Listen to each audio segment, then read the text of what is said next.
Fala, meus lindões, tudo bom com vocês? Eu espero que esteja tudo ótimo. Então, hoje a gente vai dar continuidade ao nosso conteúdo de Geografia 1. Na aula passada, a gente falou um pouco sobre clima e, como eu bem disse, a gente ia dar continuidade só que trazendo a nível de Brasil. A gente sabe que o Enem ele tem essa especificidade por questões a nível nacional, então é justo ter uma aula só sobre território brasileiro. Essa aula, como eu disse, é uma continuação, então provavelmente alguns termos a gente vai só repetir, só reforçar, certo? Não estranhe se a gente falar algumas coisas que a gente já falou. E no mais é isso. Para começar, a gente vai falar a respeito da importância do clima, certo?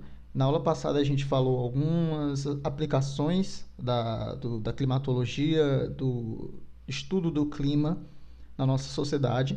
E aqui a gente só faz uma ressalva às mesmas atribuições que a gente falou na aula passada, certo? A gente tem o clima sendo importante, seja para definição de culturas, de agriculturas, de formação do processo, né, de formação ali dos solos.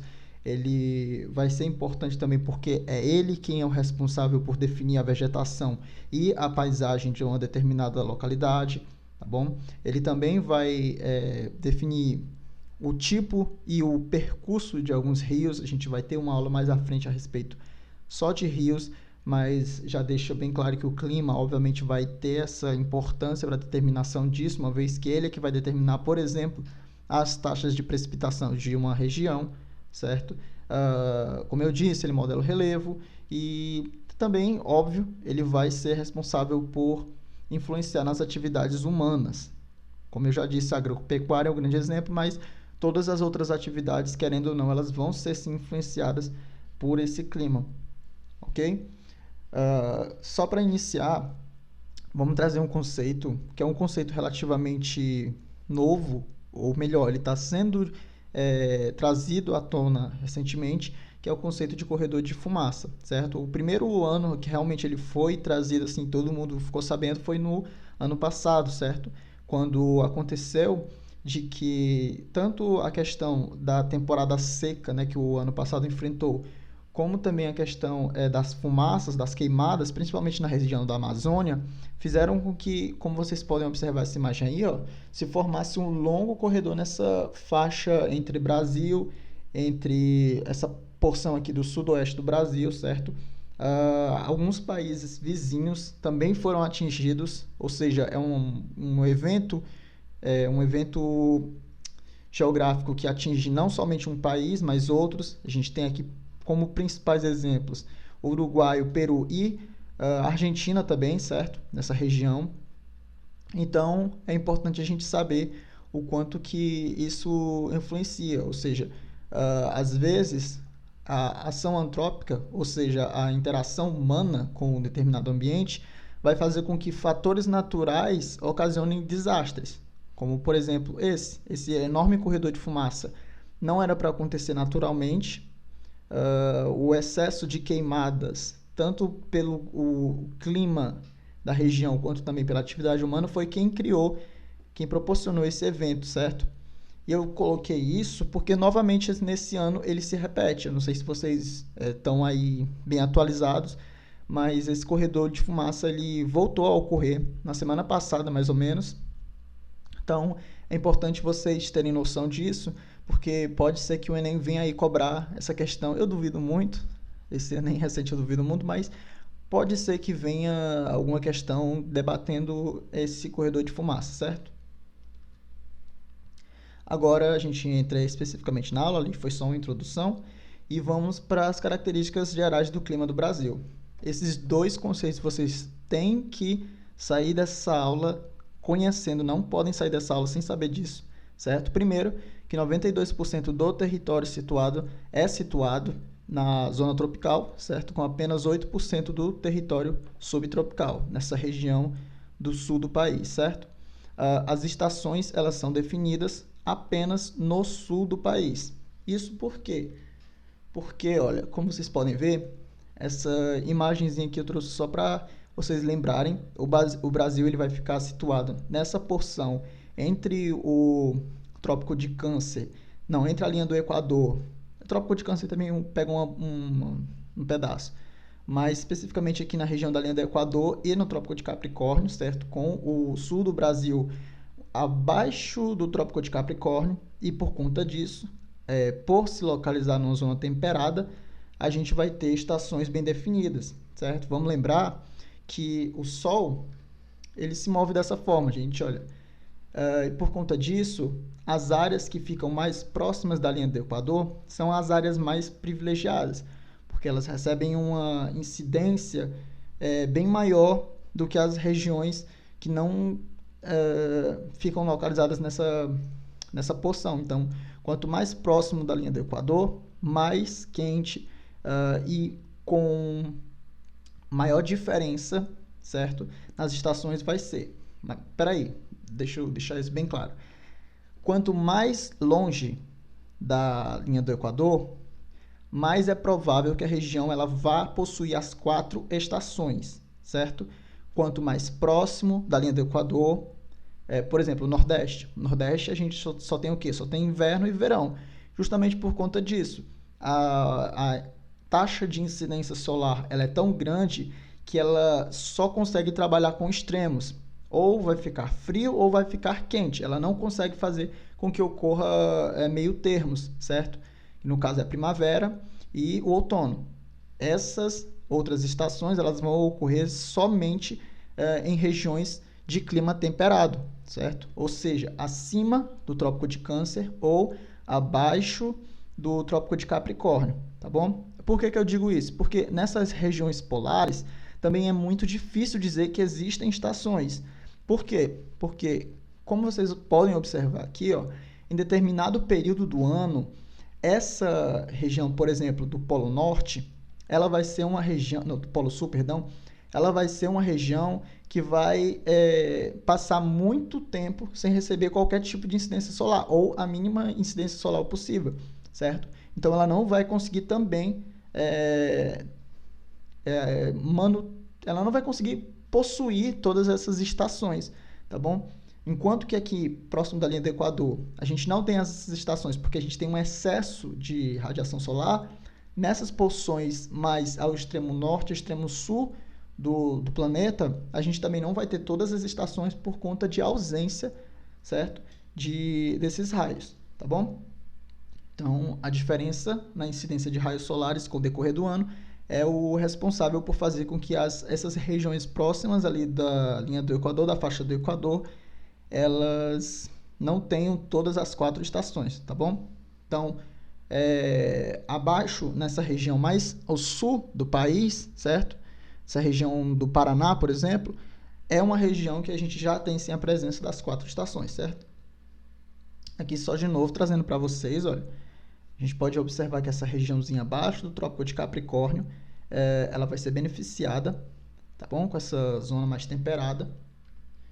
E aqui só mais uma vez para vocês fixarem bem, certo? Então vocês podem realmente ver, ó, que o Brasil, quase todo o território dele, ele é localizado nessa porção tropical. Só uma pequena porção dele na zona temperada, certo?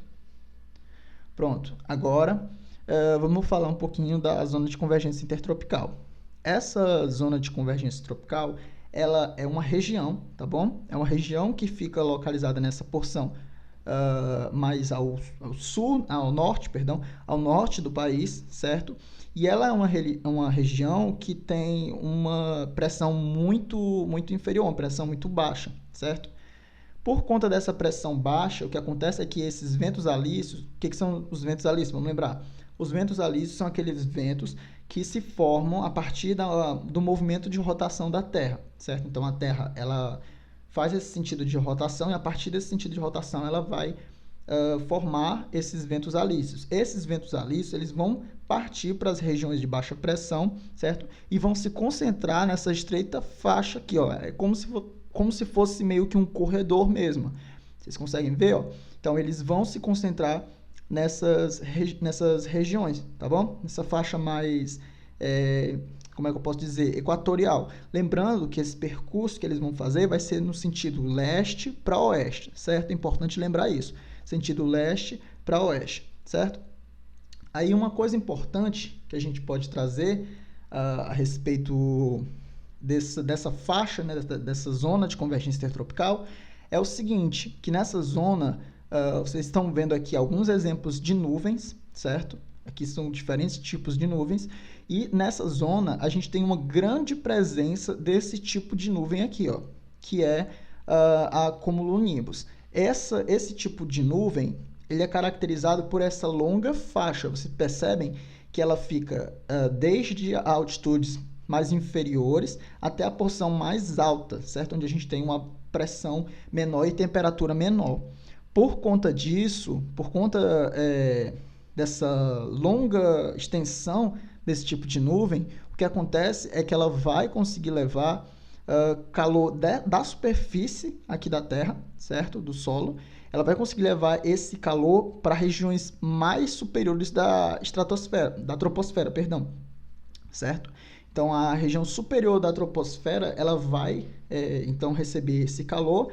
Esse ar quente, ele vai levar a umidade do vento, a umidade do mar, por exemplo, também. Então, ela vai levar toda essa umidade para a região superior da atmosfera, certo?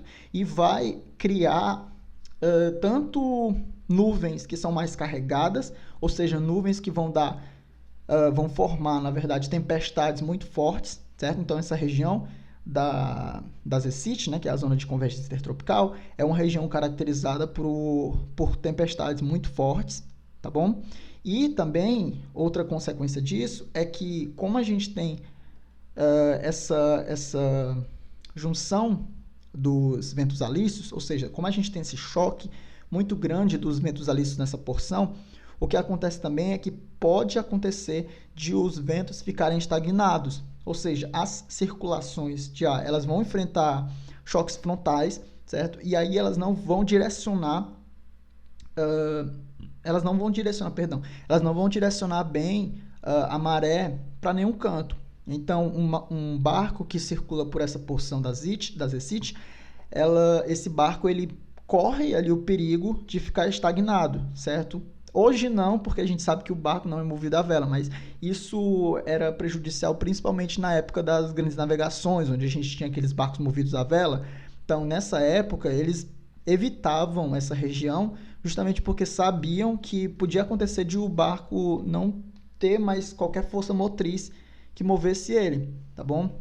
E aí vocês, a partir disso, já tem conhecimento da noção da força que são esses ventos que correm para essa região, certo?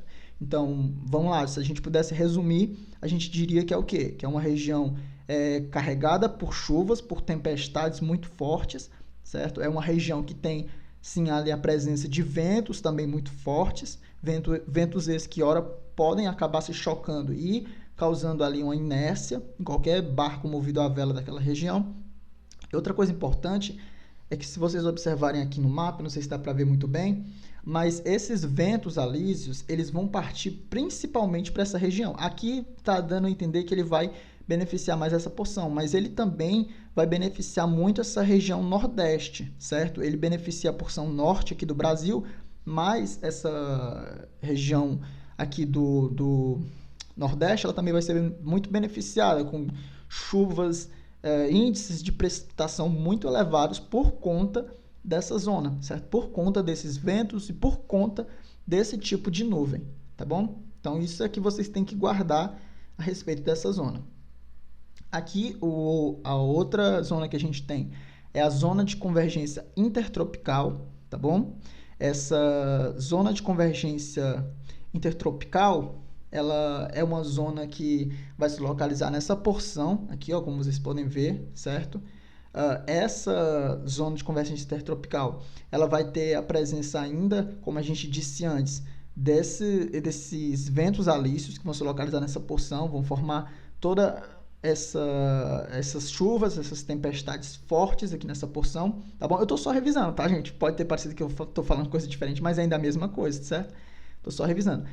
Então, elas vão trazer esses ventos para essa região, certo? E vão formar aqui, ó, para vocês observarem bem de onde que partem os ventos alísios, certo? Eles partem dessa região, ó, e vão se focar exclusivamente nessa linha mais da faixa equatorial, essa linha do Equador, tá bom? E aí vão beneficiar principalmente a região norte e nordeste do Brasil, tá bom? Agora, falando da zona de convergência do Atlântico Sul, ela não vem mais daquela porção do Oceano Atlântico em específico, ela vem dessa região mais superior, tá bom? Essa zona, como vocês podem ver, ela é uma grande, quase também como um grande corredor que se forma pelo Brasil, certo? E esse corredor, também como é uma cadeia de nuvens, ele vai formar índices de umidade muito grandes nessa região, tá bom? Então, essa zona, ela vai ser responsável, se eu pudesse resumir, principalmente pela grande quantidade de frentes frias que elas vão trazer para essa região mais da costa do Sudeste, tá bom? Essa costa do Sudeste aqui do Brasil, ela vai ser muito beneficiada por essas frentes frias. E vamos lembrar, a gente falou na aula passada, as frentes frias são as maiores responsáveis pelas grandes tempestades, pelas grandes chuvas, pelas chuvas que realmente contam para os índices de precipitação de pluviosidade da região, tá bom? Então, eu posso sim dizer que essa zona de convergência do Atlântico Sul, ela vai ser a principal responsável por por trazer, ou melhor, essas chuvas para a região aqui do sul-sudeste do Brasil, certo? Enquanto que a gente tinha a zona de convergência intertropical sendo responsável por fazer ali esse volume de chuvas na porção norte e nordeste do Brasil, agora a gente tem a do Atlântico Sul sendo responsável por promover esse volume de chuvas na porção sul-sudeste, certo? Ela também tem algumas outras características, principalmente ali porque ela causa um grande corredor de baixa pressão atmosférica, então qualquer circulação de ventos dessa região mais ao norte, mais ao centro-sul do Brasil, certo? Ela vai sim ser direcionada, ela vai ser carregada pelos ventos que já estão vindo por aqui, tá bom? Então elas vão, de certa forma, meio que roubar as nuvens dessas outras porções e basicamente é isso, tá bom, gente? Não tem muito o que falar não, realmente só que ela vai beneficiar essa porção mais ao sul do Brasil, certo? E é importante vocês lembrarem que ela não vai beneficiar apenas essa região, tá bom? Dá para ver aqui pelo mapa, por exemplo, que ela vai beneficiar outros países, como ali a Bolívia, tá bom? Principalmente a Bolívia, né? Mas dá para ver que ela pega quase o continente aqui todo, quase essa porção da América do Sul toda, certo? Então vamos dar continuidade, certo? Agora a gente entra especificamente na questão das massas de ar. A gente tem algumas massas de ar. Como a gente falou na aula passada, a gente tem, elas vão ser separadas em 3 tipos: as massas na faixa equatorial, na faixa tropical e na faixa subpolar, tá bom? E aí a gente tem ainda cada uma delas sendo especificada em continental e atlântica. Atlântica que vem do Oceano Atlântico, continental que parte do continente, certo? Vamos falar de cada uma delas. Deixa eu só ver se eu coloquei mais à frente, porque pronto. Eu vou trazer a partir dessa imagem aqui, ó, que eu acho que fica melhor. Então, pronto. A primeira massa que a gente tem é a massa equatorial atlântica, certo? Deixa eu ver se está melhor na outra para ver. Não, acho que aqui fica melhor mesmo. Pronto. A massa equatorial atlântica, tá bom? Então, como vocês podem ver, ela parte dessa região, certo? Ela vai nascer aqui no extremo do Atlântico Norte, certo? Existe um arquipélago de ilhazinha, que é as ilhas do Açores, certo? Que é a Ilha de São Miguel, de Corvo, Ilha das Flores, etc. Essas ilhas, elas vão ser basicamente o ponto de referência que a gente tira para onde vem essa massa, tá bom? E é o que acontece. Os ventos alísios que se originam dessa região, eles vão todos partir e formar essa grande massa, tá bom? Então, eles vão soprar dessa região mais aqui do Trópico de Câncer, essa região mais superior aqui do Trópico de Câncer, e vão descer e beneficiar essa porção do nordeste do Brasil, tá bom? Essa região do litoral norte aqui, ó, como vocês podem ver, ela beneficia essa região do litoral norte, mas principalmente aqui também o nordeste do Brasil, ou seja, o estado do Maranhão, o interior da Bahia também, o próprio Piauí, certo? Então, toda essa região vai ser beneficiada por essa massa equatorial, principalmente no verão. Vocês podem ver que no inverno ela quase não chega no Brasil, mas no verão ela vai ter sim essa influência muito grande. E aí o que acontece é que por ela ser uma massa de ar, ou seja, ela traz nuvens, certo? Por ser uma massa de ventos alísios, ela vai trazer um grande amontoado de chuvas para o interior do Nordeste, principalmente para o litoral, óbvio, certo? Uma vez que ela chega do Oceano Atlântico, mas ela também vai beneficiar o interior do Nordeste, certo? E aí, se fosse para trabalhar a nível de Enem, o que eu acho importante a gente destacar é que ela vai ser importante para produção frutífera de Juazeiro e de Petrolina, certo? Juazeiro e Petrolina são grandes destaques aqui no nosso Brasil quanto a essa questão de frutas, desse universo, desse mercado frutífero, certo? E uma das grandes responsáveis climáticas por esse sistema econômico é justamente a nossa massa equatorial atlântica. É ela quem traz as chuvas e é ela que é responsável por esse polo tão importante aqui no Nordeste do Brasil, tá bom? Dando continuidade, eu acho que eu tô... Não. Acho que foi tudo. Dando continuidade, a gente vai falar a respeito da massa equatorial continental agora, certo? A gente tinha a massa equatorial atlântica, que ficava no Oceano Atlântico, agora a gente tem a massa equatorial continental, tá bom? A massa equatorial continental, então, ela vai ser caracterizada por ter um aspecto bem mais úmido, ela é uma massa quente e úmida, ou seja, característica de chuvas. Ela vai se originar nessa região aqui mais central do estado do Amazonas, tá bom? Ela, como dá para ver, ela vai atuar principalmente na região do Amazonas. Então, durante aqui todo o nosso verão, certo?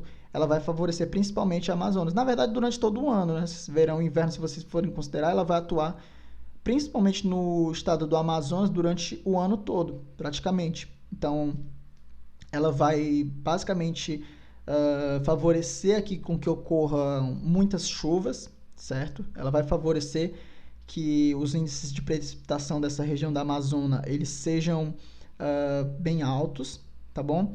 Só que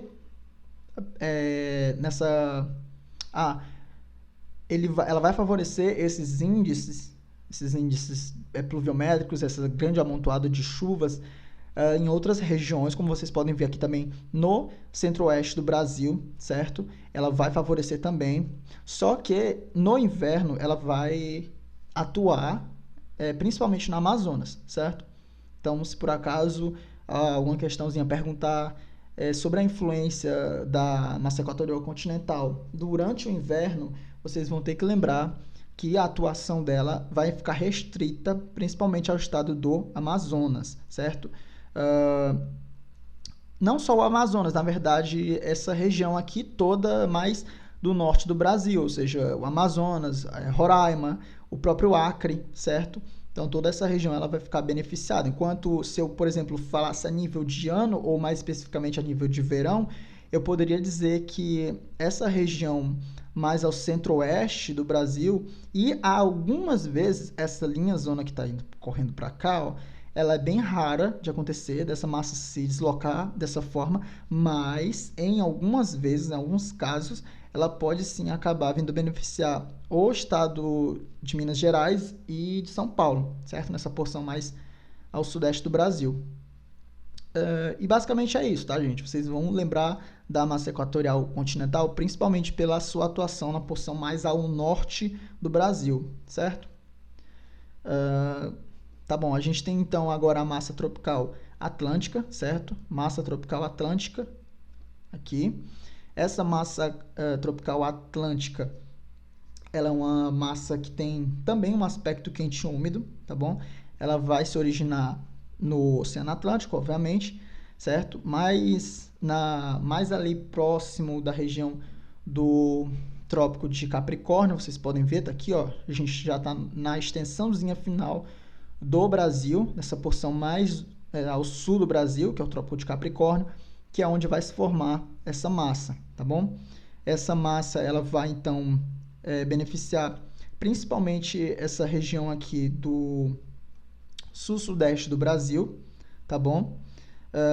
Ela vai atuar, na verdade, durante o ano todo, né? Se vocês conseguem observar aqui, ó, ela vai atuar durante o ano todo nessa porção sul-sudeste do Brasil, principalmente aqui no litoral e, especificamente no inverno, ela também vai ser responsável por trazer algumas chuvas para o nordeste do Brasil, certo? Enquanto lá no verão a gente tinha principalmente a massa equatorial atlântica, aqui no inverno a gente vai ter a massa tropical atlântica sendo responsável por essas chuvas, certo?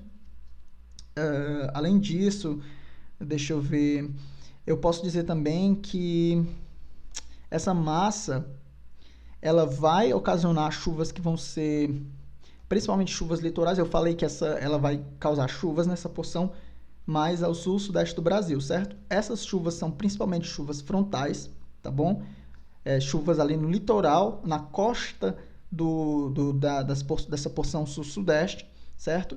E nessa região aqui do Nordeste, uma coisa importante é que ela vai ser barrada por algumas barreiras naturais. Vocês talvez lembrem, na aula passada a gente falou do Planalto da Borborema, certo? Que é um entrave aqui no Nordeste para a circulação de massas de ar. Nessa regiãozinha aqui, mais ao sul do estado do Nordeste, ou da região Nordeste, perdão, essa região ela vai ter algumas barreiras geológicas que também são importantes, certo? Como, por exemplo, a Serra da Mantiqueira, certo? A gente tem a Serra da Mantiqueira aqui no Nordeste, a gente tem a Serra da Mantiqueira também no Sudeste, mas já que a gente está falando de Nordeste, a gente tem...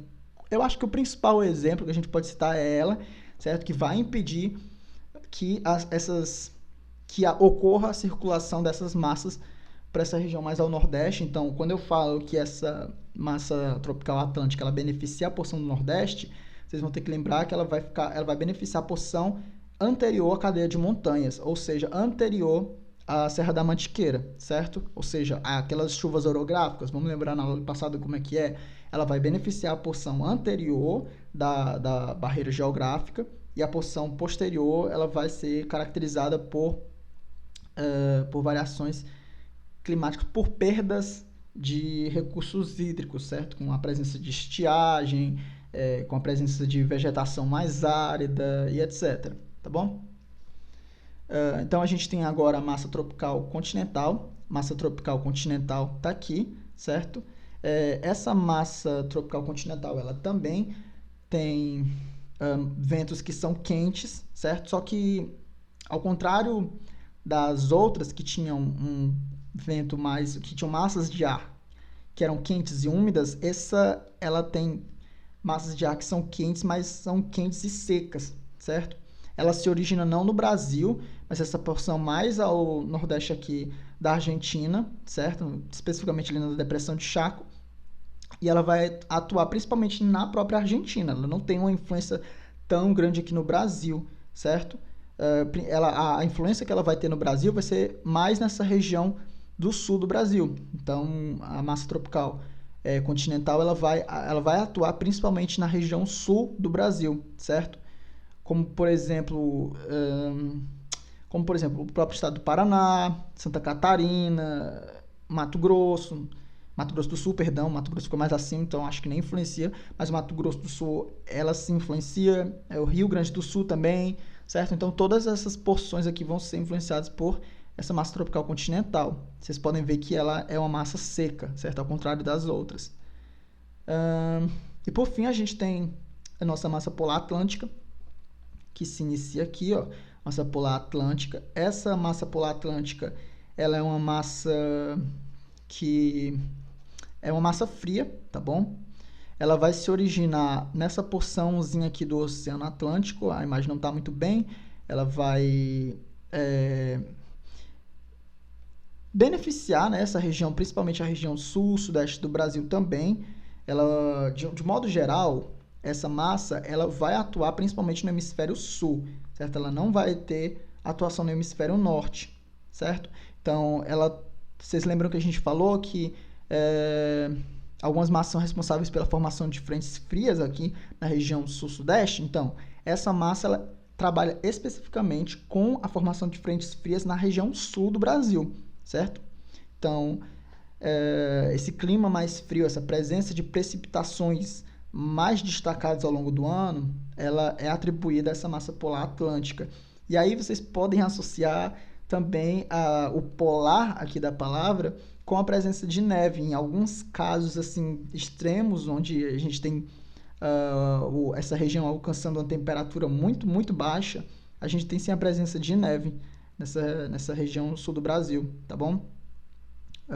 Por exemplo, a cidade de Porto Alegre, Cambará do Sul já tiveram neve, né, no caso. Então dá sim para ver neve no Brasil, é só ir para o extremo sul do Brasil. E eu acho que é isso, gente. Quanto às massas de ar, deixa eu ver. Eu acho que é isso, não tem mais nada para falar, não. Talvez, se tiver mais alguma coisa, eu aponto na frente. Aí aqui a atuação delas, tá aqui nessa imagem, está bem melhor do que a anterior, porque na anterior dá a entender que ela se forma aqui no continente, não é? Ela se forma aqui no Oceano Atlântico, certo? A massa polar atlântica. Daí agora a gente vai falar sobre o El Niño, certo? Então, as principais consequências do El Niño são, ou melhor, o desarranjo das massas de ar, certo? Provocando alteração no fluxo de chuvas. E a gente tem um evento contrário ao El Niño, que é a La Niña, que é o inverso e ele vai ocorrer com menos frequência. Então, a gente tem, basicamente, o que acontece? A gente tem um grande amontoado de ventos esses que são ventos quentes, certo? A gente tem ventos alísios que vão soprar de leste para a direção oeste, certo? Perto dessa faixa do Equador. Essa desaceleração dos ventos, então, ela vai causar aquecimento dessa região, tá bom? E aí, quando a gente tem esse desaquecimento da região, a gente vai ter, então, aquecimento do oceano também, que vai fazer com que ocorra toda um redirecionamento dos ventos que ficam nessa porção aqui mais ao norte do Brasil, tá bom? Então, o que ela vai fazer é que a gente vai alterar a zona de convergência intertropical. Lembra que a gente falou antes que ela vai trazer aqui os ventos alísios para essa região, mais ao nordeste, mais ao centro, próximo da faixa da linha do Equador, certo?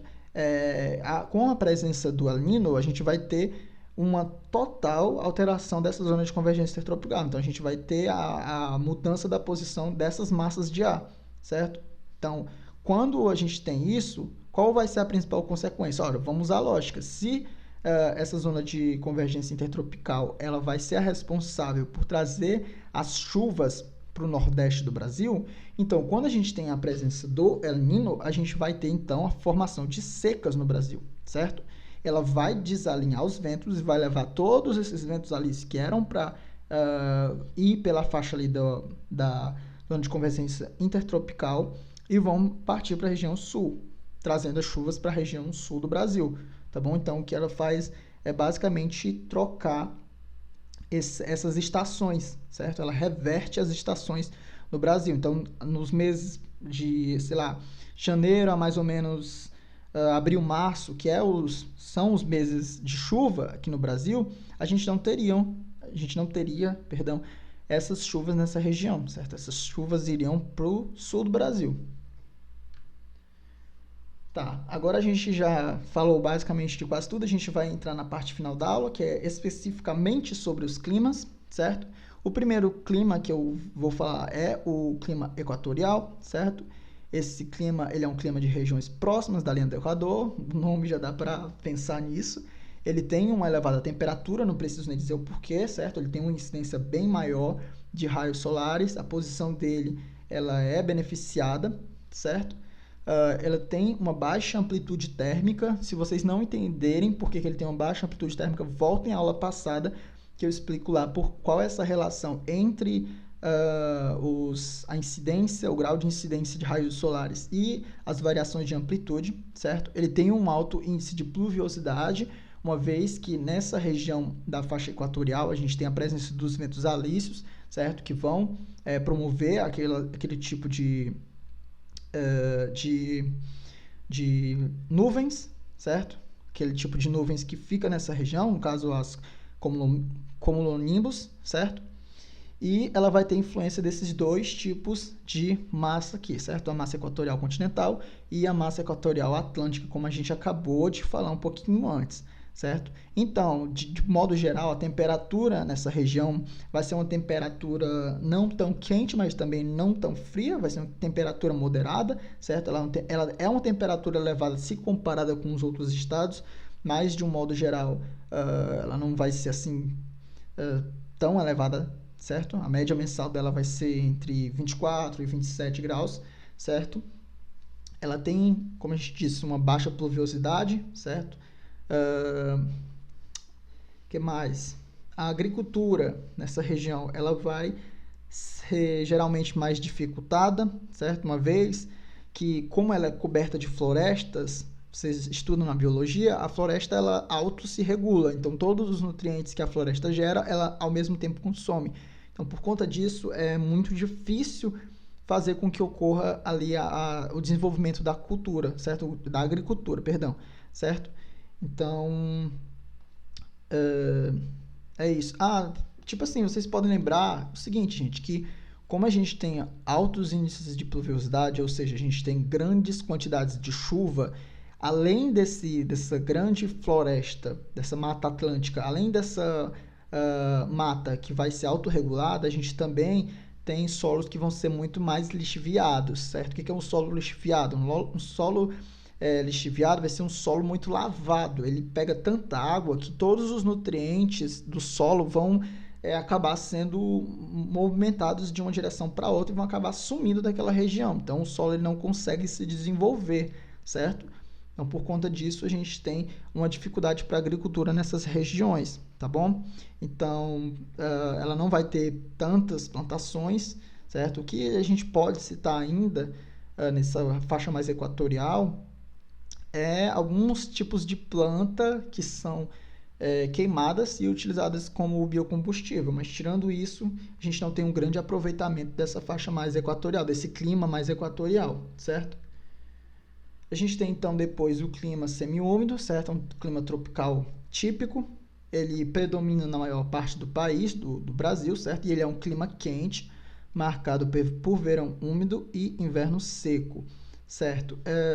Esse clima como a imagem que eu coloquei, é um clima de savana, certo? Aquele estereótipo que a gente realmente tem de savana, que é uma temperatura não tão alta, mas é um clima seco, certo? De uma forma geral, é um clima seco. Não tão seco quanto o Nordeste do Brasil, mas é um clima seco, certo?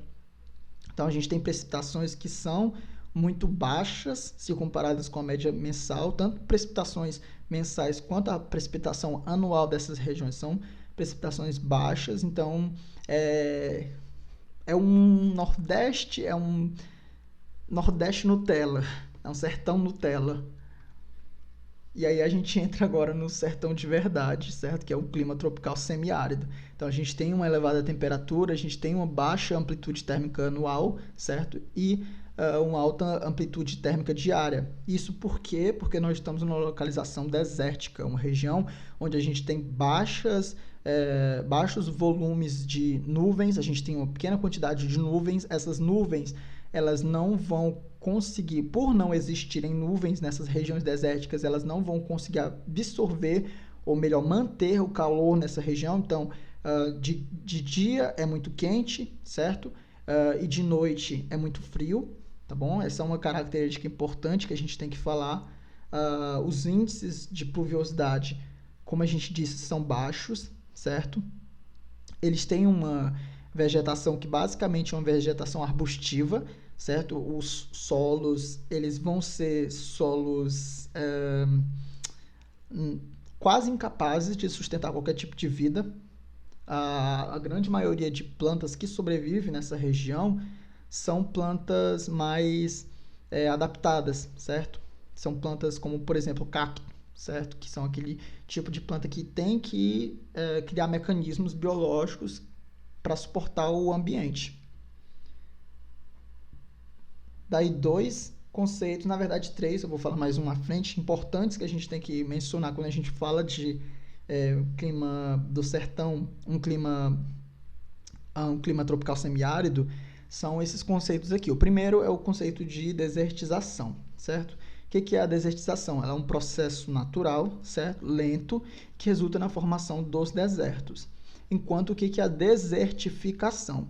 Ele é um fenômeno que corresponde ao empobrecimento e diminuição da umidade em solos arenosos com perda de nutrientes. Embora também possa ocorrer naturalmente, é considerado um impacto ambiental, em que há expansão de terrenos arenosos em climas com baixos índices de precipitação. Então, se eu pudesse resumir esses dois tipos de processo, os dois são processos geográficos que ocorrem naturalmente. Tanto a desertização quanto a desertificação ocorrem naturalmente e os dois ocorrem de formas semelhantes, eles ocorrem da mesma forma. Então por que os nomes são diferentes? Porque desertização é um processo natural, enquanto a desertificação a gente já considera a ação antrópica. Então, a desertificação é como se fosse a desertização com a ação humana, certo? Por isso, desertificação. Então, esse processo de desertificação ele é um processo bem mais acelerado. O impacto que ele tem, a ação humana, ela vai ser o solo ele vai ficar bem mais esgotado, certo? E aí isso é importante a nível de Enem, porque ele gosta muito, isso eu já vi muitas vezes mesmo, ele colocar esses dois termos, e aí a pessoa não sabe diferenciar. Eu sou do Google, que tem escritórios em vários lugares do mundo. Meu Google começou a falar. Então, sou de vários lugares. Então, basicamente é isso, gente. Vocês têm que guardar essa diferenciação, principalmente a ação humana, certo? Não confundir com arenização. Nenhum dos dois vocês podem confundir com arenização. Arenização é um processo bastante diferente dos dois. Assim, ele também vai ter o empobrecimento do solo, ele também vai ter, de certa forma, uma lixiviação daquela região, só que esse processo, além de ser natural, ele vai ter que ter como fator ali as montanhas, certo? Ou melhor, um relevo mais acentuado. A gente tem um relevo alto de uma forma geral. A gente tem, então, um relevo que é mais alto. Esse relevo ele vai sofrer com o processo de lixiviação por conta das chuvas, e aí vai formar essa porção mais pobre, certo? Essa porção mais desgastada, tá bom?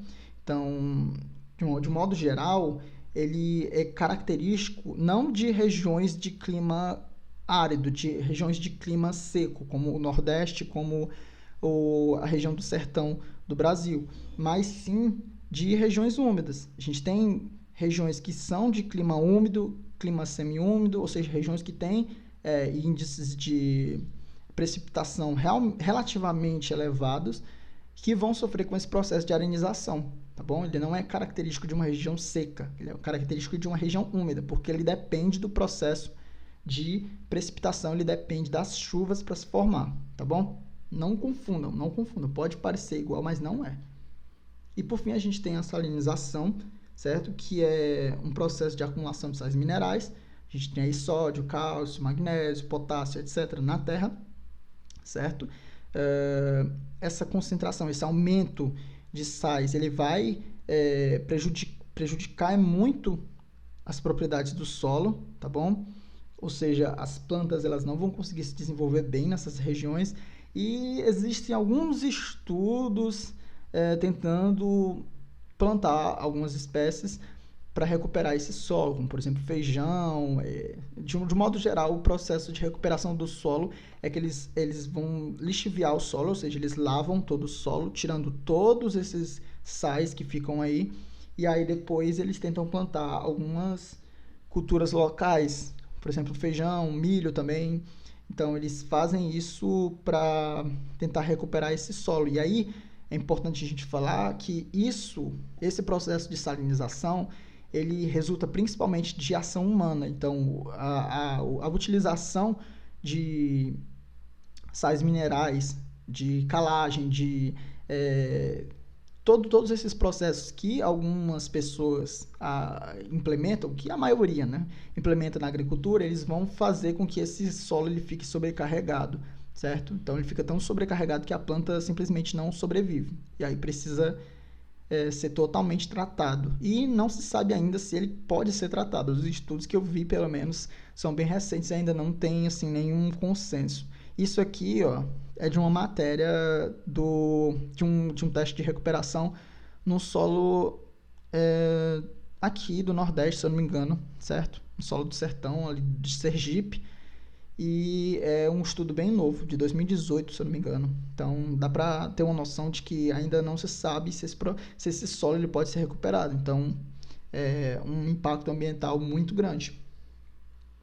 E aí, por fim, a gente tem clima tropical úmido. Eu não tenho muito o que falar dele, só que ele é um clima quente e úmido, certo? De elevada temperatura. Ele se assemelha muito, muito, muito mesmo ao clima semiúmido, que é o clima tropical típico, certo? Só que ele é especificamente para a região litorânea, certo? Então, ele trabalha mais com essa porção litorânea. Então, basicamente, peguem aquele e acrescentem um fator litoral. Quanto ao clima tropical de altitude, a gente tem que ele é o clima basicamente das áreas elevadas da porção sudeste do Brasil, certo? Esse clima, ele, assim, quanto que a gente pode falar dele é só a respeito realmente da umidade, que ela vai sofrer, obviamente, interferências muito grandes do relevo nessa região, uma vez que a gente tem uma cadeia de montanhas muito grande, como por exemplo a Serra do Mar, certo? Essa regiãozinha que eu coloquei aqui é a Serra do Mar, certo? Essa Serra do Mar, ela vai ter uma altitude muito grande, obviamente uma montanha, e vai influenciar tanto na umidade, quanto também vai impedir que alguns ventos dessa região aqui do Oceano Atlântico cheguem ao continente, cheguem ao interior desses estados, certo? O que mais que eu posso falar? As chuvas nessa porção sudeste, elas são relativamente moderadas, não são tão fortes, certo? E elas vão variar um pouco entre estações que são mais secas, estações que são mais chuvosas, justamente por conta dessa barreira geográfica, certo? Essa barreira geográfica vai fazer com que ocorra aí a limitação das massas de ar e, consequentemente, uma diminuição dos índices pluviométricos, dos índices de precipitação anual e mensal, certo? Daí a gente tem, por fim, o nosso clima subtropical. Ele fica, como o nome sugere, abaixo do trópico, trópico de Capricórnio, no caso, certo? Então, essa porção mais sul do Brasil, eles geralmente ficam localizados na porção sudoeste dos continentes, certo? Vocês podem ver aqui, ó, sudoeste dos Estados Unidos, sudoeste do Brasil, toda essa porção, ó, sudoeste da Austrália, enfim, toda essa porção mais ao sudoeste do Brasil é onde eles normalmente se configuram, certo? Esse tipo de clima ele se estende do estado do Paraná para o Paraguai, Uruguai e a região do Rio de La Plata, na Argentina, que é essa porçãozinha mais para cá, e basicamente são climas semelhantes também a climas tropicais. Eles têm uma diferença um pouquinho menor quanto às temperaturas, que não vão ser não vão ter variações de temperatura tão grandes. Na verdade, aqui as temperaturas, por eles terem verões que são bem mais quentes e invernos mais frios, ou seja, os ventos que circulam nessa região são bem mais úmidos do que os outros, tá bom? Então, basicamente é isso. Eu acho que esse é o último slide. Então, é isso, gente. Na próxima aula, na verdade, eu não sei qual é o assunto da próxima aula. Eu tô gravando isso aqui de madrugada. Mas, enfim, eu espero que tenha dado para entender tudo. Qualquer coisa, podem me falar, podem falar comigo no privado. Eu vou deixar as questões, façam as questões, certo? As questões, algumas eu pego porque eu sei que foi justamente o que eu falei na aula, algumas eu invento. Então, tentem fazer as questões porque eu garanto para vocês que vocês vão fixar bem melhor os conteúdos, tá bom? Então, é isso. Obrigado e tchau.